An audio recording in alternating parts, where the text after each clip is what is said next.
আসসালামু আলাইকুম ওয়া রাহমাতুল্লাহি ওয়া বারাকাতুহু। তারকুস সালাত, সালাতের মধ্যে, নামাজের মধ্যে অবহেলা করা, নামাজকে বর্জন করা, এটা একটা গুনাহে কাবীরা। আল্লাহর রাসূল সাল্লাল্লাহু আলাইহি ওয়াসাল্লাম হাদিসে পরিষ্কার বলেছেন, মান তারাকা সালাতান মুতাআম্মিদান ফাকাদ কাফারা। যে ব্যক্তি ইচ্ছা করে এক ওয়াক্ত সালাত তরক করলো, সে কাফের হয়ে গেল। অবশ্য মুহাদ্দিসিনে কেরামের ব্যাখ্যায় বলেছেন যে এক ওয়াক্ত নামাজ না পড়লেই তাকে আমরা শরীয়তের পরিভাষাগত কাফের বলবো না। তবে যদি কোনো ব্যক্তি লাগাতার নামাজ তরক করে, তাহলে সে এক সময় কাফের হয়ে যায়। এটা আমি অনেক সময় উদাহরণ দিয়ে বুঝিয়েছি এখানে, যে একজন লোক পয়সা, পকেটে 10 টাকা আছে, শাব্দিক অর্থে সে পয়সাওয়ালা, পয়সা তার কাছে আছে, কিন্তু সমাজ তাকে পয়সাওয়ালা বলবে না। কারণ সমাজে পয়সাওয়ালা, ধনী হতে হলে একটা নির্দিষ্ট পরিমাণ পয়সার মালিক হতে হয়। 10 টাকা, 5 টাকা, 100, 500 এর মালিককে সমাজে টাকাওয়ালা, পয়সাওয়ালা বলে না। কিন্তু যদি কোনো ব্যক্তি 500, 1000 টাকা জমা করতে থাকে, এই জমা করতে করতে এক সময় সে পয়সাওয়ালা হয়ে যায়। ঠিক তেমনি ভাবে যে লোকটা একটা নামাজ আদায় করলো না, সে একটা কুফরি করলো। 2 ওয়াক্ত নামাজ বাদ দিল, 2টা কুফরি করলো। দৈনিক 5টা, সপ্তাহে কয়টা, মাসে কতটা, বছরে কতটা। এইভাবে যে ব্যক্তি জীবনের একটা বড় অংশ নামাজ থেকে গাফেল থাকলো, নামাজ পড়লো না, সে ইমানদার থাকে না, সে আস্তে আস্তে ওই কুফরওয়ালা হয়ে কাফের হয়ে যায়। আর যখন সে কাফের হয়ে যায়, তখন তাকে মুসলিমদের কবরস্থানে দাফন করা যাবে না, তার জানাজা হবে না। এবং স্ত্রী যদি নামাজি হয়, পুরুষ বেনামাজি অথবা উল্টো হয়, তাদের মধ্যে স্বামী স্ত্রী সম্পর্ক থাকবে না। এরকম ভাবে অনেক বিষয় নির্ভর করে এর উপরে। কারণ একজন লোক, আল্লাহর রাসূল সাল্লাল্লাহু আলাইহি ওয়াসাল্লাম পরিষ্কার বলে দিয়েছেন, আল আহাদুল্লাযী বাইনানা ওয়া বাইনাহুম, আমাদের মাঝে এবং কাফেরদের মাঝে যে পার্থক্য, তা হচ্ছে as-সালাত, সালাত, নামাজ। ফামান তারাকাহা ফাকাদ কাফারা, যে ব্যক্তি সালাত তরক করলো, সে কাফের হয়ে গেল। কাজে যখন সে কাফের হয়ে গেল, তখন তার সঙ্গে আর একজন ইমানদারের সঙ্গে কোনো সম্পর্ক থাকতে পারে না।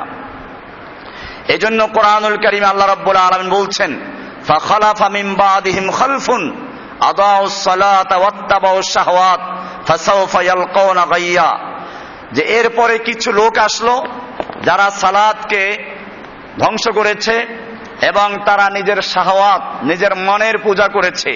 মনে চায় নামাজ পড়বো না, আল্লাহর হুকুম নামাজ পড়বো, নামাজের হুকুম আসলে হাইয়া আলাস সালার পরে সে ঘুমিয়ে থাকলো, সে আর আসলো না, সে নিজের মনের পূজা করলো। আল্লাহর হুকুমের পরিবর্তে নিজের মনের হুকুমকে সে পালন করলো। আল্লাহর হুকুম হচ্ছে 5 ওয়াক্ত নামাজ মসজিদে গিয়ে জামাতের সঙ্গে আদায় করা। আল্লাহর নবীর যুগে ল্যাংড়া এক সাহাবী, অন্ধ সাহাবী, আল্লাহর নবীকে এসে অনুমতি চাইলেন, ইয়া রাসূলুল্লাহ, আমি অন্ধ মানুষ, মসজিদে আনার মতো আমার কোনো লোক নেই, আমি কি ঘরে বসে নামাজ পড়তে পারবো? আল্লাহর রাসূল সাল্লাল্লাহু আলাইহি ওয়াসাল্লাম বললেন, হ্যাঁ পারবে। লোকটা চলে যাচ্ছে, এর মধ্যে আল্লাহর রাসূল সাল্লাল্লাহু আলাইহি ওয়াসাল্লাম তাকে ডাক দিলেন। লোকটা ফিরে এলো, বললেন, তুমি কি আযান শোনো? আল্লাহর রাসূল সাল্লাল্লাহু আলাইহি ওয়াসাল্লাম প্রশ্ন করলেন, তুমি কি আযানের আওয়াজ শুনতে পাও? লোকটা বলে, হ্যাঁ শুনতে পাই। বলে, তাহলে আর তোমার জন্য ঘরে বসে নামাজ পড়া জায়েজ হবে না।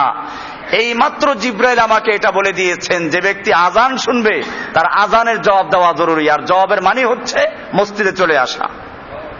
হাইয়া আলাস সালাহ, সালার জন্য তাড়াতাড়ি চলে আসো। হাইয়া আলাল ফালাহ, সফলতার জন্য চলে আসো। ভোর রাতে আওয়াজ হচ্ছে, আস-সালাতু খায়রুম মিনান নাওম, ঘুমের চেয়ে নামাজ ভালো, আর সে এরপরও ঘুমায়। তার মানে আল্লাহর পক্ষ থেকে মুয়াজ্জিন আহ্বান করছে। এটা মুয়াজ্জিনের কথা না, কথাটা কার? আল্লাহ, আল্লাহ রাসূলের কথা। আল্লাহ এবং আল্লাহর রাসূলের কথায় যে আহ্বানে সাড়া না দিয়ে নিজের মনের পূজা করলো, সে ব্যক্তির আল্লাহ হয়ে গেছে নফস, নিজের নফস, নিজের মন। এজন্য এই একজন অন্ধ সাহাবীর জন্য মসজিদে জামাত ত্যাগ করার অনুমতি হলো না। আজকে যারা মসজিদে জামাতে নামাজ না পড়ি, নিজেদেরকে মনে করে যে আমি একজন মুসলিম, তাদের ভেবে দেখা উচিত। কোরআনুল কারীমে আল্লাহ রাব্বুল আলামিন সূরা আল মাউন 4-5 নম্বরে বলছেন, ফাওয়াইলুল লিল মুসাল্লিন, ওয়াইল ধ্বংস দুর্ভোগ ওই সকল নামাজীদের জন্য, আল্লাযীনা হুম আন সালাতিহিম সাহুন, যারা তাদের সালাত থেকে গাফেল থাকে, নামাজে অমনোযোগী, আজান হয়ে গেল এরপরও তার খবর নাই, এইরকম নামাজীদের সম্পর্কে আল্লাহ তাআলা নিজে বলছেন ফাওয়াইলুল লিল মুসাল্লিন। ওয়াইল এক শাব্দিক অর্থে ধ্বংস দুর্ভোগ এটা হতে পারে, আর একটা হচ্ছে ওয়াইল মানে দোজখ। এটা কোরআনের আয়াত, কোন আলেমের ব্যাখ্যার প্রয়োজন নেই।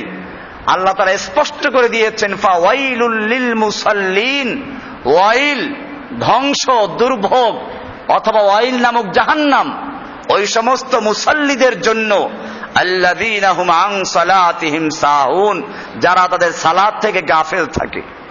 নামাজ নেই মুসল্লি, মুসলমান। এখন আছে একদল মুসল্লি 7 দিনের। উর্দুতে একটা প্রবাদ আছে, নামাজি 3 কিসম পর হ্যায়, 8 के खाट के 360 के, খাট কে 8 के 300, খাট কে মানে ওই খাটের সঙ্গে যারা আছে। মানুষ কেউ মারা গেলে তখন দেখবেন যে পাড়া প্রতিবেশী মারা গেছে, এই জন্য জানাজা নামাজ পড়তে আসে, এরা হলো খাটের মুসল্লি। আর একদল হচ্ছে 8-এর মুসল্লি, জুমার দিনে আসে। অবশ্য আপনারা যারা দূরের থেকে আসেন তাদেরকে বলছি না, তারা তো এলাকায় নামাজ পড়েন, কিন্তু শর্ত একটা, যদি এলাকার মসজিদগুলোতে নামাজ পড়ে থাকেন তাহলে আপনারা এর মধ্যে না, আর যদি খালি জুমার দিন তাহলে আপনারা এর মধ্যে পড়ে যাবেন। 8 কে, আর একটা হচ্ছে 360 কে, 360 দিন পরে যে নামাজ আসে, কোনটা? ঈদের নামাজ। এই এক প্রকার মুসল্লি, এরা ওয়াইলুল লিল মুসাল্লিনের অন্তর্ভুক্ত। ফাওয়াইলুল লিল মুসাল্লিন, ওয়াইল হচ্ছে মুসল্লিদের জন্য। ওয়াইল, ওই যে ফকিররা বলে যে ওয়াইলুল লিল মুসাল্লিন, নামাজীদের জন্যই তো ওয়াইল দুজক, এই পর্যন্ত পরে থেমে যায়। আয়াত তো ঠিক, ওদের উদ্দেশ্য খারাপ, সামনেরটার পরে না। আল্লাযীনা হুম আন সালাতিহিম সাহুন, যারা তাদের সালাত থেকে গাফেল থাকে, অমনোযোগী থাকে। আল্লাহর নবী সারা জীবন মসজিদে নামাজে জামাত পড়েন নাই?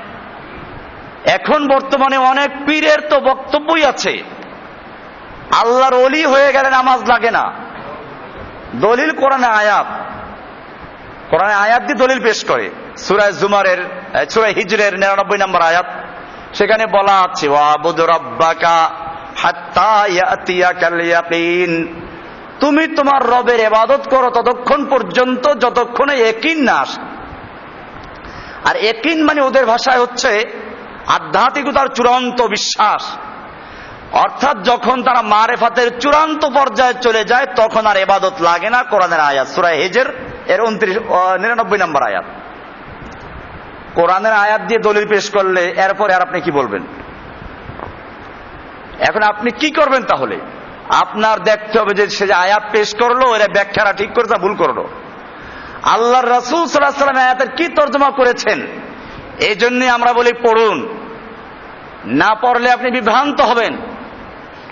এই আয়াত যার উপরে নাজিল হয়েছিলেন সেই মুহাম্মদ সাল্লাল্লাহু আলাইহি ওয়াসাল্লাম নিজে। আগে আমরা দেখব নামাজ আদায় করেছেন কিনা। আল্লাহর রাসূল সাল্লাল্লাহু আলাইহি ওয়াসাল্লাম সারা জীবন মসজিদে গিয়ে জামাতের সঙ্গে নামাজ আদায় করেছেন। শুধু আদায় করেছেন তা না, ইমামতি করেছেন। এমন কি মৃত্যু রোগে আক্রান্ত যখন হচ্ছেন আর মসজিদে যাওয়ার ক্ষমতা নাই, আল্লাহর রাসূল সাল্লাল্লাহু আলাইহি ওয়াসাল্লামের জন্য সাহাবায়ে কেরাম অপেক্ষায় রয়েছেন। বুখারী শরীফ কিতাবুস সালাতের মধ্যে দেখবেন আজান হয়ে গেল, আল্লাহর রাসূল ওযু করছেন, বেহুশ হয়ে গেছেন। জিজ্ঞেস করলেন সাহাবীদেরকে নামাজ কি হয়ে গেছে? সাহাবায়ে কেরাম বললেন ইয়ান্তাজিরুনাকা ইয়া রাসূলুল্লাহ, হে আল্লাহর নবী আপনার জন্য অপেক্ষায় রয়েছে, আপনি গেলেই জামাত হবে। আল্লাহ নবী ওযু করেন, আবার বেহুশ হয়ে গেলেন। 4 বার 5 বার যখন বেহুশ হয়ে পড়ছেন, এরপরে বলছেন যে মুরু আবা বকরিন ইউসাল্লি বিন নাস, আবু বকরকে বলো সে যেন লোকদের ইমামতি করে। আবু বকর সিদ্দিক রাদিয়াল্লাহু তাআলা আনহু ইমামতি করা শুরু করলেন। আল্লাহর নবী সাল্লাল্লাহু আলাইহি ওয়াসাল্লাম উযু করলেন, ফাওয়াজাদা খিফাতান ফি বাদানিহি, আল্লাহর নবী একটু সুস্থতা বোধ করলেন। এবারে দুইজন সাহাবীকে ডাক দিলেন, এক পাশে আলী আর এক পাশে এক পাশে বেলাল আর এক পাশে আলী। এই দুইজন সাহাবীর কাঁধে ভর দিয়ে আল্লাহর নবী সাল্লাল্লাহু আলাইহি ওয়াসাল্লাম মসজিদে জামাতে রওনা হলেন। বুখারী শরীফ হাদিসে বলা হয়েছে, ওয়ারিজলাহু তাখুত্তানি বিল আরদে, আল্লাহর নবীর পা দুটো জমিনের সঙ্গে হেঁচড়ে হেঁচড়ে যাচ্ছিল।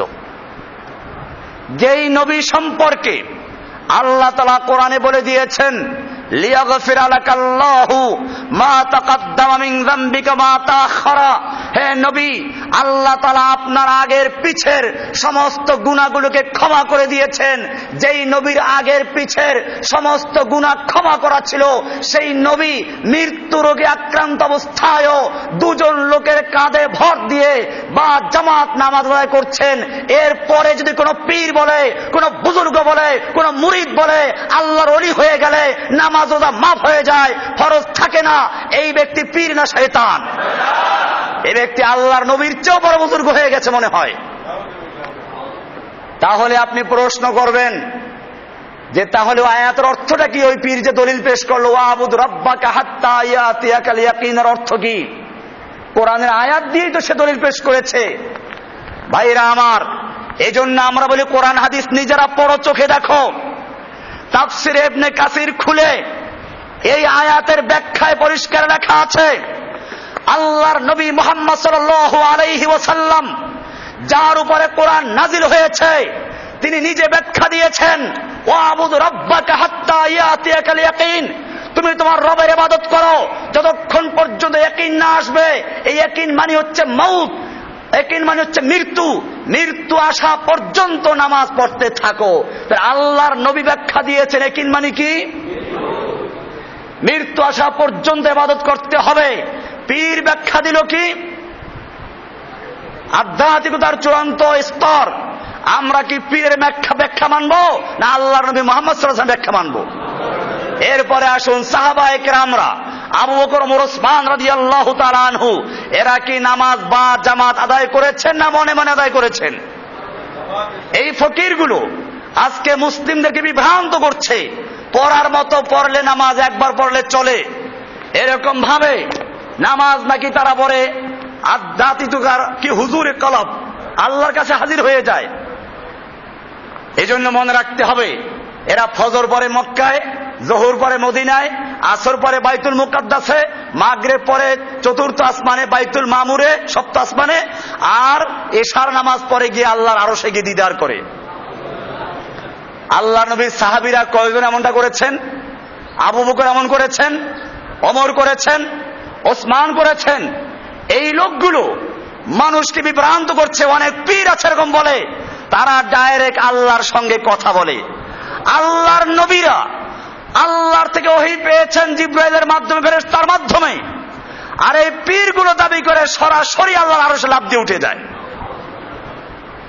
ওদের কিতাবে লেখা আছে সুফিদের বইতে। এই জন্য সুফিবাদ ইসলামে বৈরাগ্যবাদ এবং খ্রিস্টবাদকে ঢুকিয়ে দিয়েছে।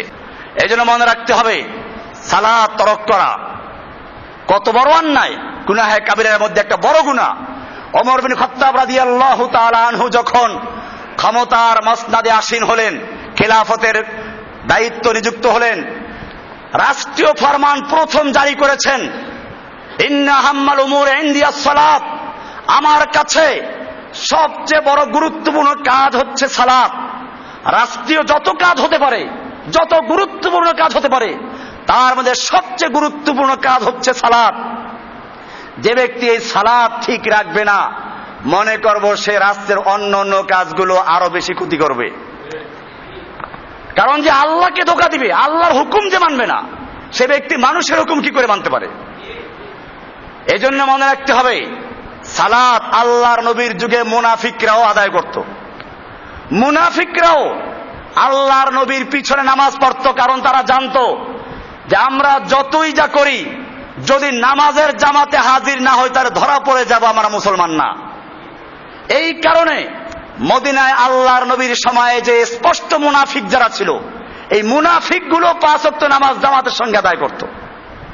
তাহলে বোঝা গেল বেনামাজিরা মদিনার মুনাফিকদের চেয়েও কি পরিষ্কার এগুলো, যে যারা বেনামাজি, নামাজের খবর নেই, এরা আল্লাহর নবীর যুগের মুনাফিকরা, যাদেরকে সবচেয়ে বেশি খারাপ বলা হয়েছে, বেনামাজি গুলো তার চেয়েও খারাপ, কারণ মুনাফিকরা বা জামাতে নামাজ পড়তো।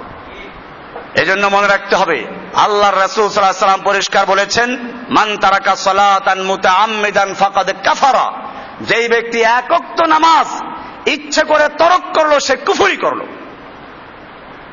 এরপর আরেক জায়গায় বলেছেন ফাকাদ বারিয়াত মিনহু জিম্মাতুল্লাহ আযজা ওয়া জাল্লা, আল্লাহ তাআলা তার কোনো দায় দায়িত্ব গ্রহণ করেন না। আল্লাহর নবী সাল্লাল্লাহু আলাইহি ওয়াসাল্লামের এই সর্বশেষ মসজিদে যাওয়ার পরে যখন তিনি আর মসজিদে যেতে ক্ষমতা পেলেন না, তখন পর্দা ফাঁক করে দেখলেন মসজিদে জামাতে নামাজ হচ্ছে। চোখ দিয়ে পানি পড়তে আরম্ভ করলো। আম্মা জান আয়েশা রাদিয়াল্লাহু তাআলা আনহা বললেন, ইয়া রাসূলুল্লাহ, এই মুহূর্তে চোখে পানি আসার কারণটা কি? আল্লাহর রাসূল সাল্লাল্লাহু আলাইহি ওয়াসাল্লাম বলছেন, এটা আনন্দের পানি। আমি যেই সালাতকে কায়েম করার জন্য সারা জীবন চেষ্টা করেছি, যেই সালাতকে প্রতিষ্ঠিত করার জন্য আমি মার খেয়েছি, আমার উম্মতরা জামাতের সঙ্গে সেই সালাত আদায় করছে। আমি বিশ্বাস করি যে কিয়ামত পর্যন্ত আমার উম্মতের একটা দল সালাত কায়েম করতে থাকবে। সুতরাং যারা সালাত লাগে না, নামাজ পড়ার মতো একবার পড়লে চলে, সেইগুলো কি মুহাম্মদ সাল্লাল্লাহু আলাইহি ওয়াসাল্লাম উম্মত না শয়তানের উম্মত? পরিষ্কার শয়তানের উম্মত। ইসলামকে ধ্বংস করার জন্য ইহুদি খ্রিস্টানেরা ওদের মতবাদগুলো ইসলামে ঢুকিয়ে দিয়েছে। সেইগুলো হচ্ছে সুফিবাদ, বৈরাগ্যবাদ, আধ্যাত্মিকতার নামে। আধ্যাত্মিক শক্তি ছিল আবু বকর ওমরের, তারা কি নামাজ পড়েন নাই? এরা কোন বুজুর্গ? এরা কোন ধর্মের বুজুর্গ? এরা নিশ্চয়ই ওই ধর্মের বুজুর্গ যেই ধর্মে নামাজ নাই। খ্রিস্টান, ইহুদি, হিন্দু, সন্ন্যাসী, বৈরাগী। আল্লাহর রাসূল সাল্লাল্লাহু আলাইহি ওয়াসাল্লাম প্রতিবাদ করেছেন, লা রাহবানিয়াতা ফিল ইসলাম, নামাজ ব্যতীত কোন ব্যক্তি মুসলিম থাকতে পারে না। আল্লাহ নবী সাল্লাল্লাহু আলাইহি ওয়াসাল্লাম বলেছেন, মান তারাকা সালাতান মুতাআম্মিদান ফাকাদ কাফারা, যে ব্যক্তি এক ওয়াক্ত নামাজ ইচ্ছা করে তরক করলো সে কাফের হয়ে গেল, সে কুফরি করলো। আমাদের মাঝে আর কাফেরদের মাঝে পার্থক্য হচ্ছে সালাত। আল ফারকু বাইনার রাজুলি ওয়া বাইনাল কুফরি তারকুস সালাত, একজন মুমিনের মধ্যে আর একটা কাফেরের মধ্যে পার্থক্য হচ্ছে সালাত। এজন্য সালাত তরক করা গুনাহে কাবীরা, আর তরক করতে করতে সে ইসলাম থেকে খারিজ হয়ে যায়। সেজন্য গুনাহে কাবীরার থেকে বাঁচা, বিশেষ করে সালাত, 5 ওয়াক্ত সালাত বা জামাত আদায় করতে হবে। আল্লাহ সুবহানাহু ওয়া তাআলা আমাদের সকলকে বিষয়গুলিকে বুঝার এবং আমল করার তৌফিক দান করুন, আমিন। ওয়া সাল্লাল্লাহু তাআলা আলা নবিয়িনা মুহাম্মদ ওয়া আলা আলিহি ওয়া সাহবিহি আজমাইন। সুবহানাল্লাহি বিহামদিহি, সুবহানাকাল্লাহুম্মা বিহামদিকা, আশহাদু আল্লা ইলাহা ইল্লা আনতা, আস্তাগফিরুকা ওয়া আতুবু ইলাইক।